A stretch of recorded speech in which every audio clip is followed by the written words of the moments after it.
What is going on, everybody? Troy from Baker Drinks here with a quick review of what has immediately jumped to the front of the pack as Whiskey of the Year for Baker Drinks.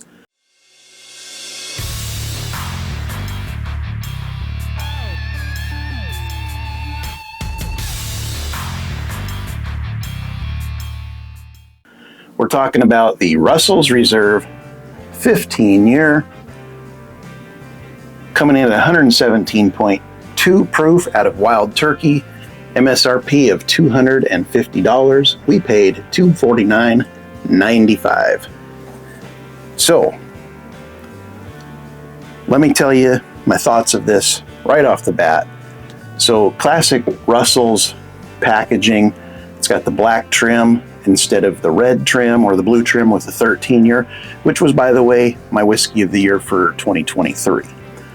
This one, I've got high expectations. I've already tasted it, I've already scored it, and let me tell you, it lived up to those expectations. So right off the nose, it's just a ton of vanilla, ton of cherry, sweet oak. It's like rich, dark, fruity. I'm gonna go in on a little taste.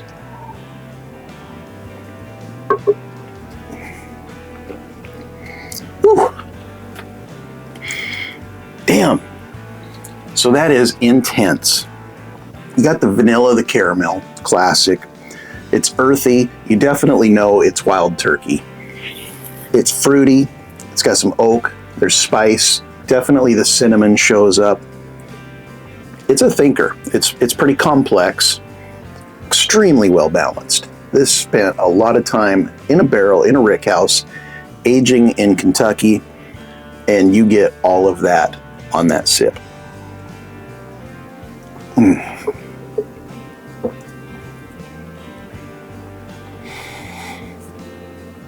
So it's kind of hard to talk right after you take that first initial sip because it's just so intense. These flavors, it's everything you would ever want in a bourbon. I just cannot speak highly enough about this product. So on the finish, it's super sweet, it's sugary. The fruit is still there. You get a lot of that oak, but it's not bitter, it's not drying. It's just oaky, sweet, spicy, goes on for days, a very long finish.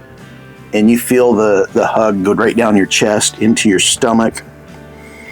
You know, if I had to knock this for anything at all, it would be the availability.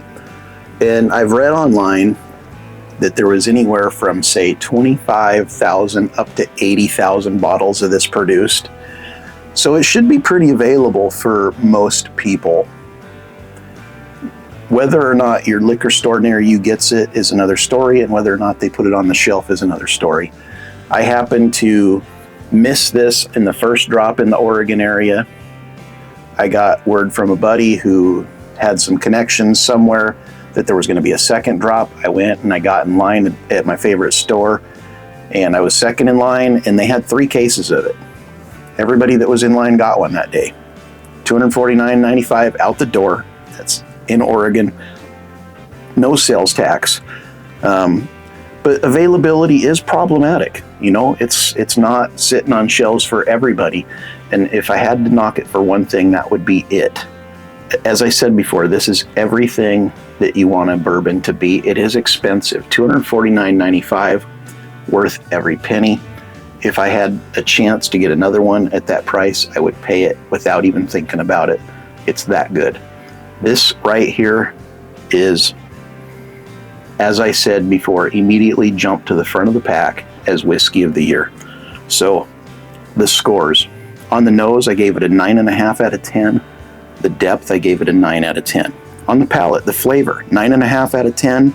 The feel, 9 out of 10. The balance, 9.5 out of 10. Complexity, 9 out of 10. The finish, flavor, I gave it a 9 out of 10. Length, 9 out of 10. And overall, the impression, I gave it a 9.5 out of 10. Again, it's expensive, but it's worth it. Value, I gave it an 8 out of 10. You know, if this would have been coming in at $199, it probably would have been a 9.5 out of 10. But as it is, it scored very well anyways. 91 points. That puts it into the unicorn status on our scale. If you can find one, I encourage you to get it. If you haven't found one yet, good luck with the hunt. I'm gonna have another last sip here, and we'll see you on the next one. Cheers.